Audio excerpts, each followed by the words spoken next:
All right, for more on this, we are joined in by Dr. Ahmed Moin Farooqi, and he's joining us live from Colombo. Ahmed, good morning. We tell our viewers that voting is underway in Sri Lanka. To begin with, tell us how has been the voter turnout so far? Good morning, Preeti, and good morning to all of you. Yes, there has been considerable interest among all the voters. Since 7 a.m. in the morning, voters have been visiting the polling centers and casting their vote. The numbers have not yet been disclosed by the Election Commission as yet, but going by the usual numbers and going by the usual trends, it appears like the voting is on a decent number as of now. However, traditionally speaking, parliamentary election sees lesser turnout as compared to the presidential election.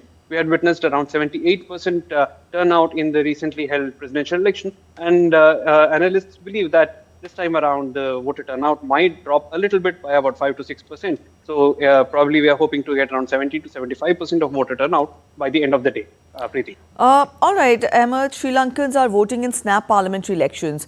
Also President Dissannayake's NPP seeks a two-thirds majority to stabilize the country post the crisis. Help us understand, how is he poised?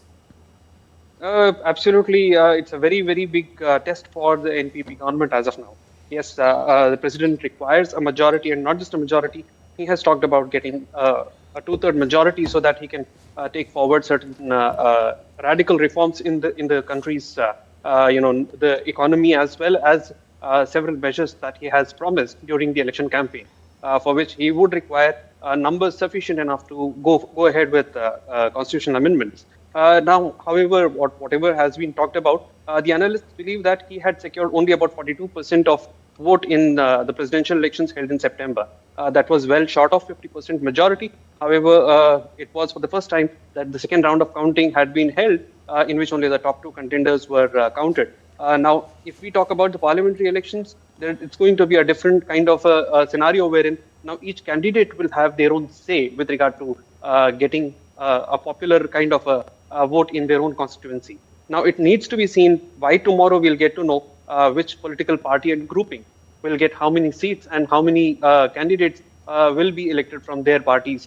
So it is very difficult as of now to predict which way the election will sway and which way the voters will be voting towards. However, yes, analysts have talked about the NPP getting a comfortable majority.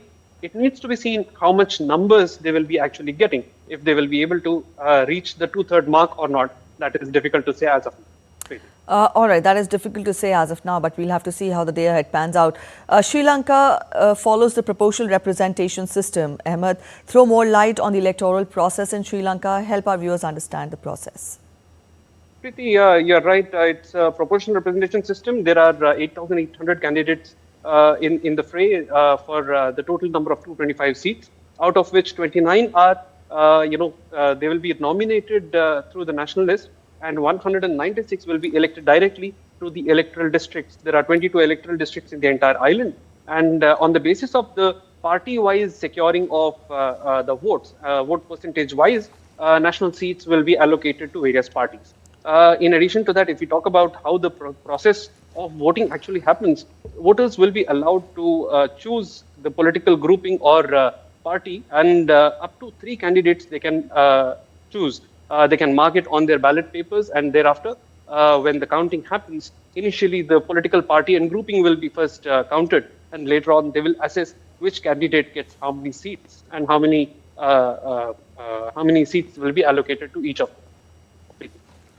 All right, Ahmed, also get us more as to what are the challenges that are faced by the island nation at present.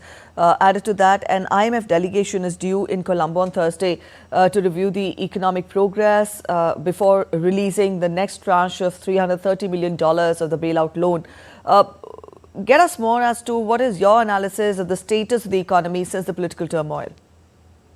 Preeti, you see, in 2022, we had witnessed the peak of the economic crisis, in which we saw serpentine queues before grocery stores and markets, and also before petrol stations. And that was the time when nobody in the entire world, except for India, came forward to help the island nation of Sri Lanka.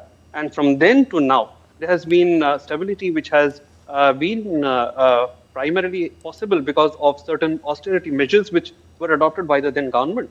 That said, inflation is definitely down from 70%, which was witnessed in 2022, to about zero. And in fact, negative area was attained in the last month's inflation numbers. But that said, the price rise which was witnessed during 2022 is visible even to this day, and that is where the discontentment and anger exists among the people.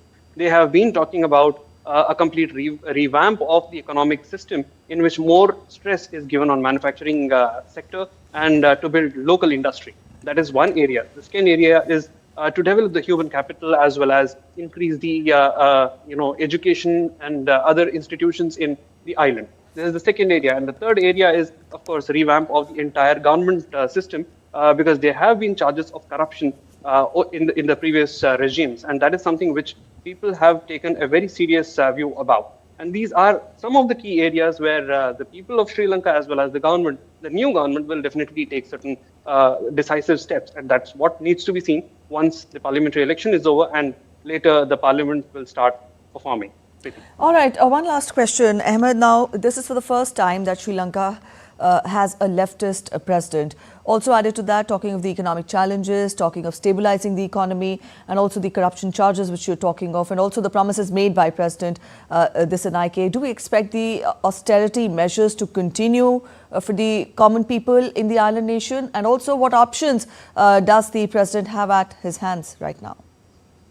You see, if we talk about the austerity measures which were adopted by the previous government and the entire election campaign, President Dissanayake had talked about reduction of income tax rates as well as making fuel prices cheaper. Not just that, he had also talked about slashing the electricity tariff rates, which directly impact the common man. And this is something which people had been, looking forward to, and it resonated well among the voters. And that was visible during the presidential elections. And same thing was talked about in the recent election campaigns as well. Now, what is expected is that the government will definitely ease some of these austerity measures, may not be entirely in one go, probably in staggered manner. However, we also have to remember that these austerity measures were a part of the IMF bailout financing package, and the government was necessitated to adopt them so that the government revenue increases. The government will have to find alternative revenue model in which they can generate sufficient revenue. Then thereafter they can plan to take measures to ease the austerity measures. But that is still a long way from now. Once the new parliament comes into existence, they will go ahead with the immediate steps of getting a vote on account. The budget probably will be the next step, which might happen in February and March next year. And that is the time when we will probably get clear steps as to what will be the way forward for the new government. All right, Ahmed, we'll leave it here. Thank you so much for joining in with those details.